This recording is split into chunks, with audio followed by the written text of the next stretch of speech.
You're listening to the Show We Go Baseball podcast.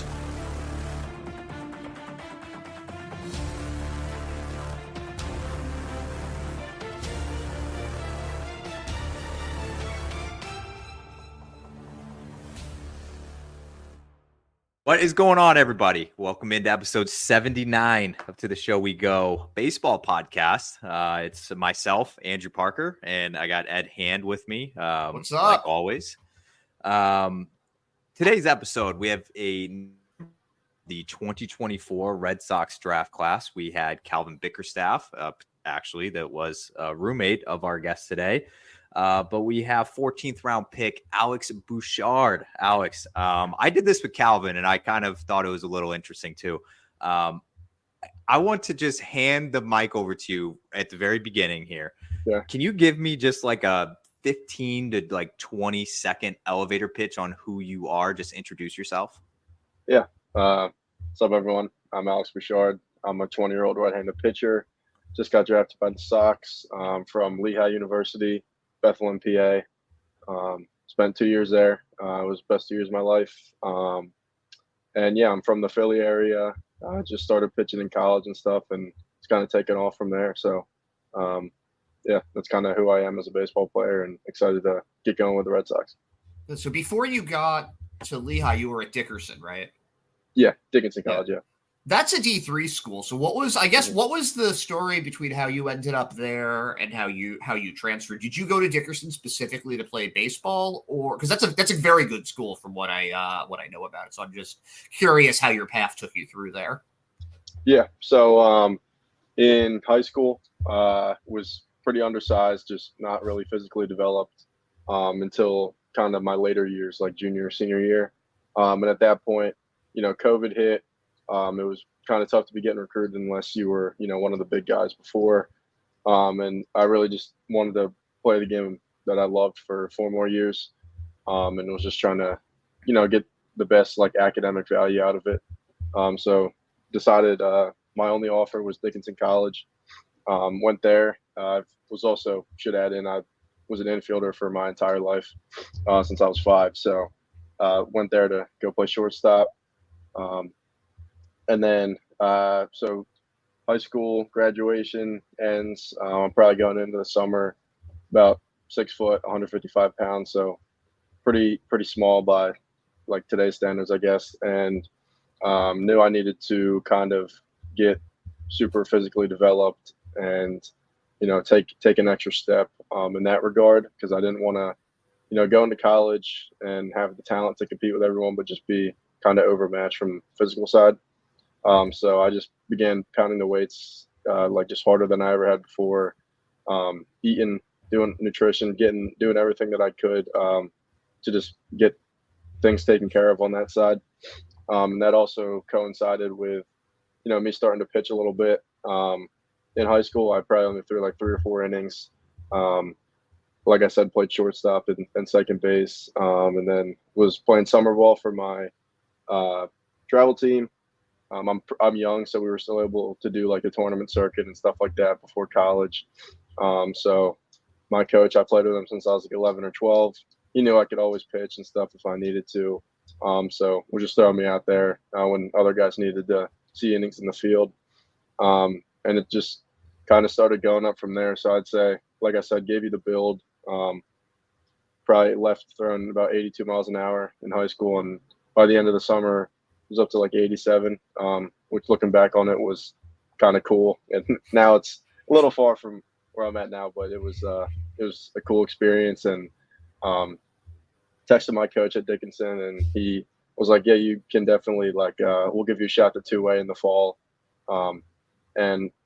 So that was actually, looking back on it, was one of the most important texts I've ever kind of received.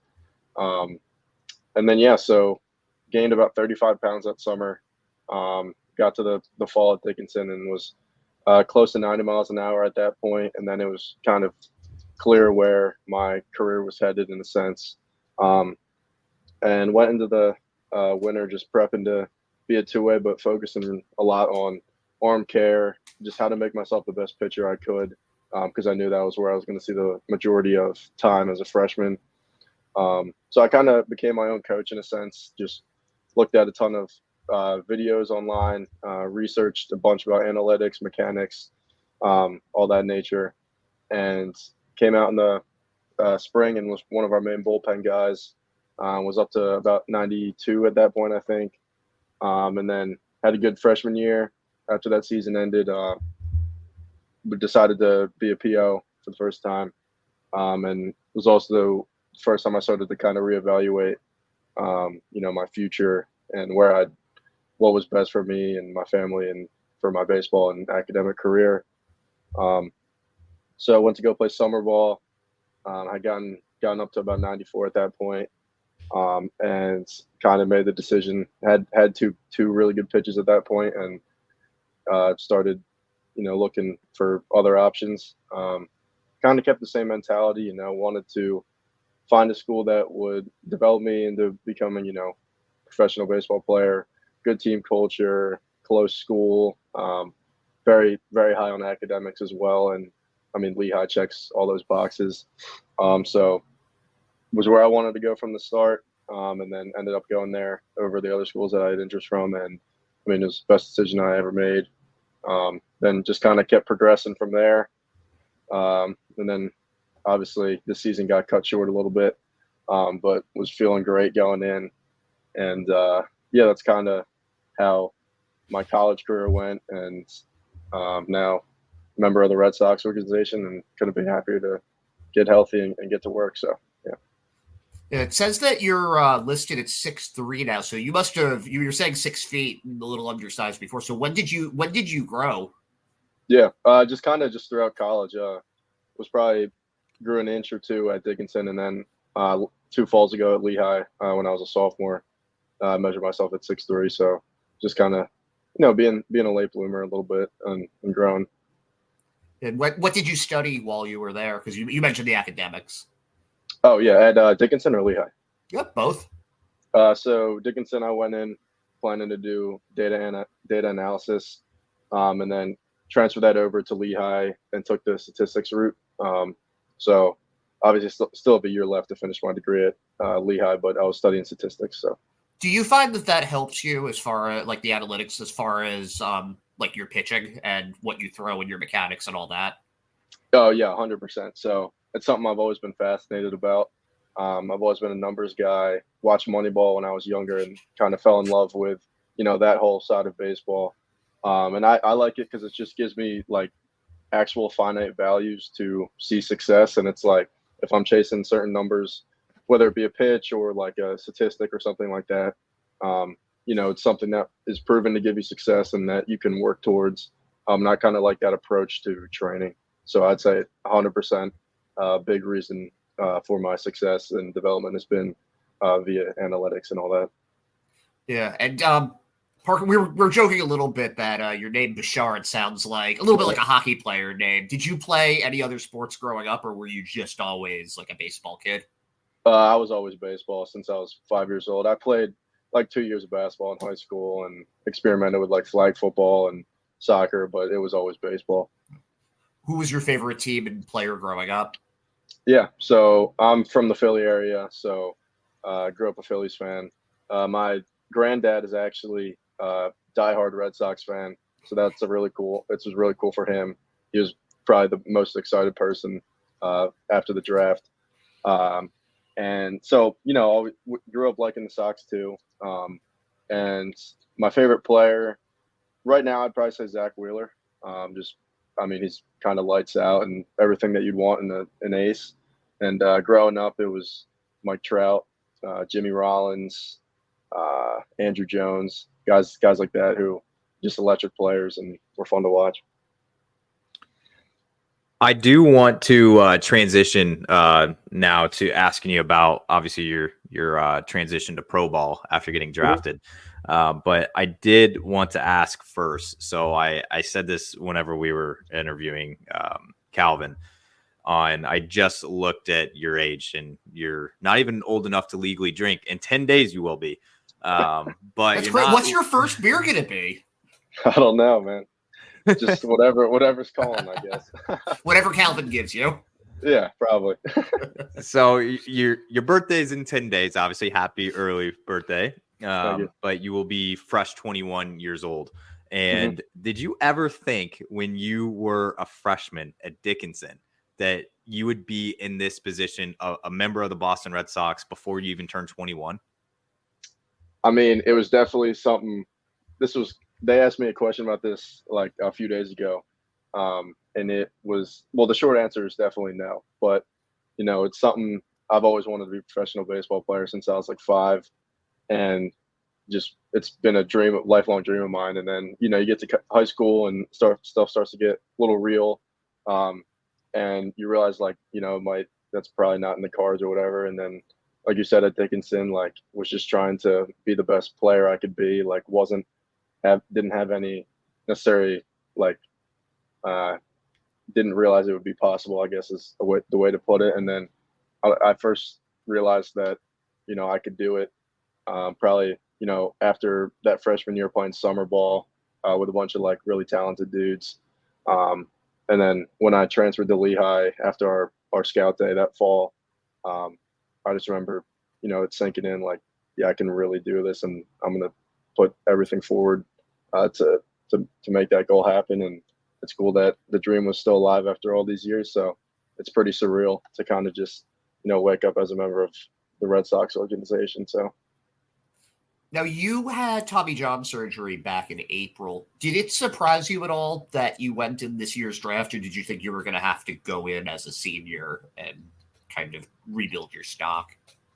Yeah. So knew before the junior year started, like, it's a good possibility, and just had to, just kind of keep giving them what they wanted to see, and then everything would work out. And then after I got TJ, for a few weeks, me and my coach and my advisor, we were, we didn't know for certain what would happen, didn't know if they had enough to go off of, or if they had been tracking me for long enough. But then after a few weeks, it kind of, everything went back to normal in a sense of like what we were hearing.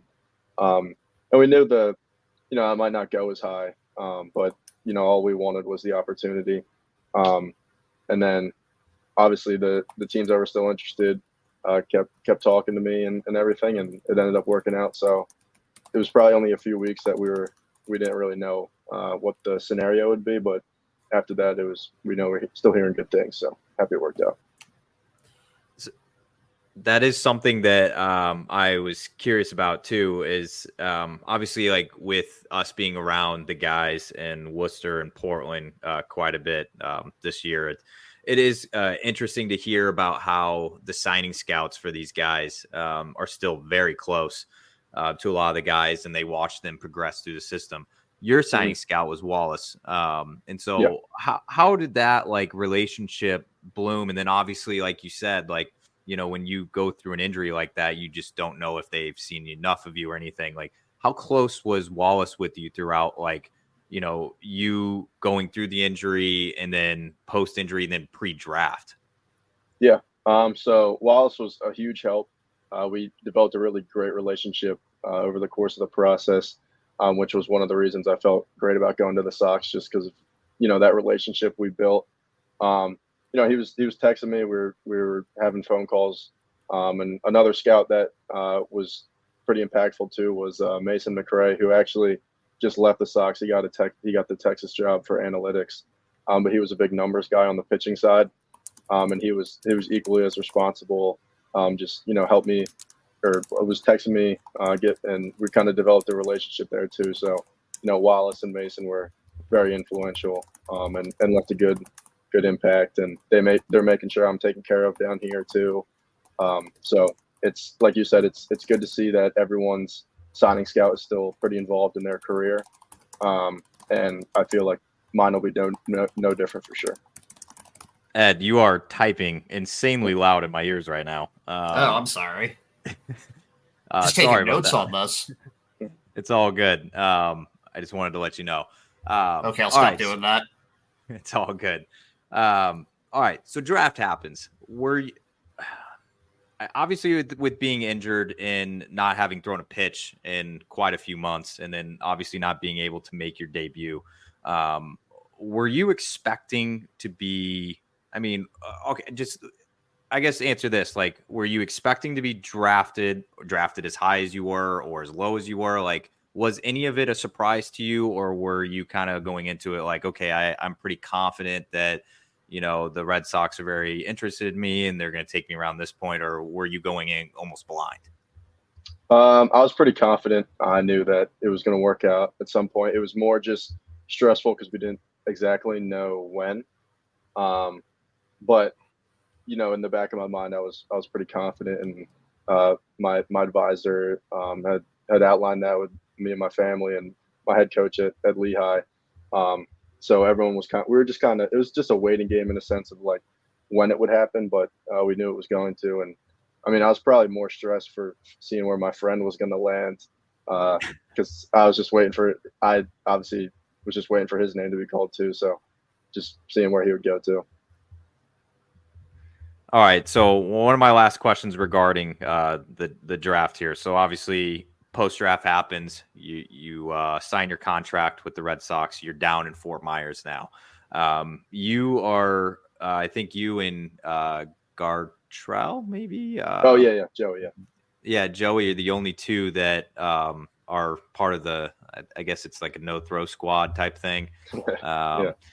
But so you obviously have another guy in your draft class that's in the same situation as you. But what has your experience been since getting down to the Fort? Like, what have you been up to? Obviously, you're in the middle of a rehab, so I'm sure yours is a little different than a guy like Calvin or somebody else. But what has your day to day been like, and what have you been up to since getting to the Fort?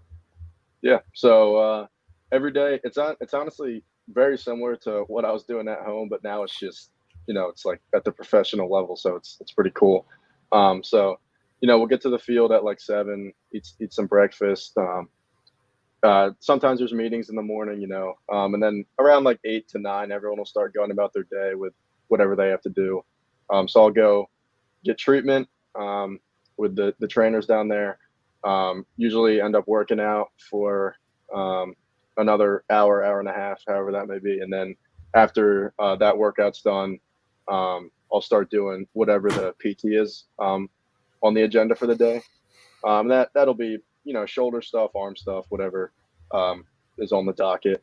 And then having Joey's nice too, because we got surgery pretty close to each other, so it's good to have someone else go through that. And then for the first couple of days that we were there too, we were kind of just in the group with all the regular healthy guys, I guess. So it was good to just kind of walk through, see the drills that we eventually would be doing on the mound, kind of get a lay of the land in that pitching sense. So everything's been super positive down here. It's a great experience. You got any more pitching questions right now, Parker? Because I got some questions about finding a little bit more about you, the person. Okay.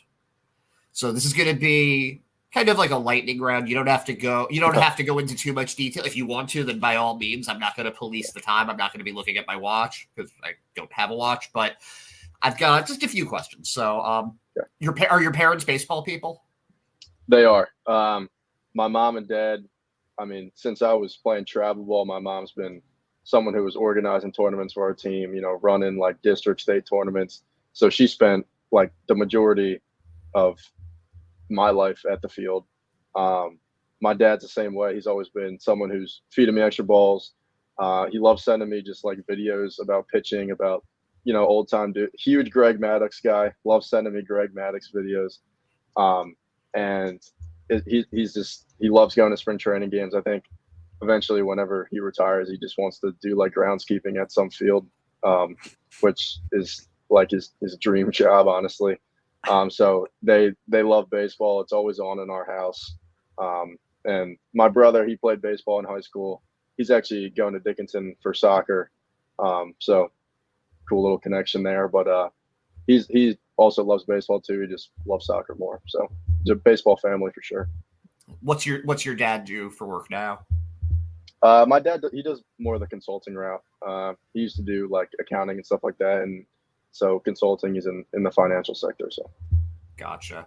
What's your favorite movie? Favorite movie? I'd say 21 or 22 Jump Street for sure. I love that. I love those movies. I can watch those movies every day. They're awesome. Favorite TV show? I'd say Stranger Things. Oh, I also want to go back on the movie thing. I'd say Goodfellas also. Goodfellas. That's a good pick, too. Yeah. Okay. Yeah. I'd say it's tied between those and the Jump Streets. Bringing in the older audience with that one. Yeah. Favorite food? Just steak, burgers, any like sort of red meat. Do you like to grill? I do. Me and my buddies at school, we always used to, take the grill, do burgers, dogs. So shout out to them. So yeah. What do your friends think of this? Of you getting drafted? They're ecstatic. They're just in my friend group, my main friend group at Lehigh. It was my best friend got drafted to the Rangers this year, and then my two other friends are really good players there, and they love it, and they're just as supportive as anyone else. So it's cool to have them, and really thankful for them. If you could play any other sport besides baseball at a professional level, what would it be? Golf. Oh, Parker good man. wins that one. Good I man. don't get me wrong, I could not compete out there, but if you were giving me and said you had the talent to go play, I'd say yeah. Do you have any hobbies outside of baseball? Fishing, golf. I just started getting into hunting, so that's been fun. Like playing college football on the PlayStation. And then honestly, just anything that kind of gets me outside. So that's my three main hobbies are all just kind of outdoors. So I just kind of like being out there. Gotcha. So this is my last question from this segment, and that's okay. What is a question that you would like someone to ask you, but no one's ever asked you it? Oh man. Jeez. This is tough because it's like no one's ever asked me, but I don't know. Oh jeez. Why do you always wear hats? Why do you always wear hats? See, I feel like a lot of people would be like, "Oh, it's because you have long hair," but it's just because I like wearing hats. I think it's just a part of someone's outfit. It's a good way to just kind of. I have always been a hat guy, even when I was like 8 years old. Would wear all my travel hats and stuff. So I'd say, yeah, I just like wearing hats. I think it's part of the outfit. So even pre-lettuce, you're saying. So even before you had all this back here, you were a hat guy. Yeah. So I've always had a ball cap on for sure. That's fair. I have a couple follow-ups to some of your answers there. One is Lehigh in college football in the new game? No, they're not because we're FCS, so it's only the FBS schools. Yeah. So you're like the FCS Northeast or something, yeah, whatever they have. We'd be FCS Northeast that your dynasty team probably loses to by like 50. Oh my gosh, dude, it's incredible. Yeah, it's unbelievable. They really, I mean, they're like a 68 overall or something on there, and they're like kicking my freaking butt on there. And then two, have you at least played Calvin when he's Kent State and you've had to pick somebody else and beat him yet? We have not yet because he plays different games, so we got to get a college football game going for sure. But yeah. All right, fair. I had a couple follow-up random ones I want to get out of the way now before I ask you a couple baseball ones. But do you have any baseball superstitions?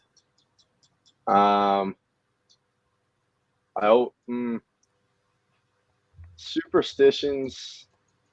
Yeah, I mean, I guess like just the way I put on like I always put on my right shoe before my left, and like I'll never touch the lines. It's like pretty basic stuff, but nothing like really that crazy. I mean, that's kind of both just like basic stuff. I feel like I'm not like, I don't get way too deep into it. I mean, if I'm like in a good stretch where I'm pitching well, like I'll make sure I'm eating the same thing like before every game. I always had Dunkin' breakfast sandwiches before I'd pitch. Okay. Yeah, I think that's probably the basic stuff, but nothing too crazy. All right, so I'm not sure if you're familiar yet or I've gotten acquainted to a website that me and Ed grow to love. It's soxprospects.com, but they have a profile up for you already, obviously, since you signed. Great. And it says on your scouting report on here that you reportedly touched 98 with your fastball before your injury. Is that, I guess, like, walk me through that. When was that? Like, how recent before the injury? And are you looking forward to, I don't know if it's like I don't know if it's a myth at this point or if it's actually like a fact that you throw harder after Tommy John. Like, I don't really know. But are you looking forward to possibly throwing harder, even harder after you get off the injured list? Yeah. So I actually hit 98 the same game I tore my UCL. Oh, so it's recent. Got the TrackMan back from that, so that was pretty cool. But it was also not cool because I was, out. So yeah, I mean that game I was feeling great. Was sitting like 4-6 for most of the game, and then the arm blew out. But I'm definitely looking forward to, everyone says like you throw harder after Tommy John, and it's not necessarily the surgery. It's more just like the work you're putting in to get stronger and get more mobile and take care of your body. So I'm very, very much looking forward to that. And me and the training staff here were already off on a great foot, and they like where I was at coming in. So just, day by day, just keep chipping away and, hit 100 when we're healthy. Are you, I'm not sure yet, obviously, because it's been, you've only been down there for a brief amount of time, but, two-part question here. One, have you gotten a chance yet to kind of work with the other injured guys that like the MLB and even like guys throughout the system there? Because I definitely sent a text to our good pal Taylor Broadway and said, hey, this guy's coming in, he's injured, you take him under your wing type thing. And then two, like, is there any of the pitchers, because you obviously have a few guys down there that have some MLB experience with Fulmer and Chris Murphy, and Wyatt Mills. Wyatt Mills, I think, has some MLB experience. If not, he's very close. Have you gotten a chance yet to kind of like pick any of their brains or hang out with any of them at all, like even just in a workout setting? Yeah, so Fulmer and Murphy, they got to speak to us when all the draft class was kind of like on-ramping and stuff like that, and it was just kind of a Q&A session. So I was just asking them some stuff about just like what they're thinking on the mound, or like how they recover from a bad outing or a bad pitch or inning or something like that. And that was very insightful. They're kind of around every day, obviously. So just kind of, we're doing mostly the same lifts and stuff. So just kind of picking their brain with that kind of stuff. And then Noah Song, who's fellow Patriot League arm, been talking to him a lot, just because we come from, similar experiences playing in the same conference, but just he got surgery around the same time I did too. So kind of just, doing the rehab together and stuff. So I don't know if you know this, but at least on Red Sox Twitter, Noah Song is a little bit of a meme just because of when he was serving in the Air Force. People kept asking when he was coming back. And I do the social media for Sox prospects, and this was literally for 4 years a question. And then just before he came back, he got taken in the Rule 5 draft by the Phillies. Oh, no way. Yeah, so that happened. Because Dave Dombrowski was the guy who drafted Song initially. And so he was still serving when this happened, and we didn't know if he was getting a deferment or not. And like a week later, he got the deferment and he came back. So the Philly, and this guy hadn't pitched in 4 years, hadn't pitched above short. This was still short season ball, so he hadn't pitched above short season ball. But they were fast tracking him to the majors to try to keep him. It was this whole crazy thing, and he ended up getting returned to the Red Sox, obviously. But he's kind of been elusive as far as just the interviews and that sort of thing. What's he like in person? Like, how's he been to you? Yeah, he's great. He's been, helping me out with different like stuff and just kind of talk about, college ball or how his pro experience has been and stuff. He's just super chill dude, great guy. I have a couple questions left, Ed. I don't know how much you have, but my next one's going to be my most controversial question that I ask you, I think, especially if you have any. No, Ed, it's not actually the question you think. It's not the controversial question you think it is. No, not for me, but for if anybody from Philadelphia or the Pennsylvania area is listening to this. So I went to Philly for the first time last year on a trip. Fantastic. Love the city. I stayed right downtown. Amazing. Like, we did all the tourist stuff, all that. And so me and my fiance were kind of like, okay, like obviously when we're here, we gotta try a Philly cheesesteak. We just have to, right? Like, so she's like looking on TikTok, looking, Google and everything. Like, what's the best place? We got probably 1,000 different answers on like, no, this place has the best one there. No, that place does. No, you got to go over here. So, where is the best place to get a cheesesteak in Philly? All right, this has been my answer my whole life. Steve's Prince of Steaks, best cheesesteak there is, hands down. Can you tell me, like, give me a reason why that you think your place is better than the 1,000 other places that I've gotten? They got like slabs rather than like chopped meat. It's like okay. slabs of the steak, really good. I mean, it's unbelievable. I can't describe like the taste, or it's just better than the other spots. I don't know. I don't hate it, and it's one of those things where it's like we were down there trying to find, like, we weren't gonna go to. I forgot there was one place that was like where all the tourists go to. That's like kind of down, I think, by the market that's down there that we went to. I don't know. A lot of tourists they were saying that's a tourist spot, so we were trying to find the undercover spots. But I wish we would have known that before then. I know it's controversial though, but Ed, I'm not gonna. What do you have? I have one question left. Do you have anything? You got anything? Is it the one that's actually controversial? No, you're not gonna, because I'm gonna ask him that if you don't. You have to, because he's a Pennsylvania guy. He's not gonna have the answer I'm looking. What's your favorite fried chicken spot? Fried chicken spot. Yeah, it's very specific. A fast food fried chicken spot. You're in Florida right now, which is almost the land of fried chicken. So. Yeah, actually, you mean like? I like Zaxby's. What the hell, dude?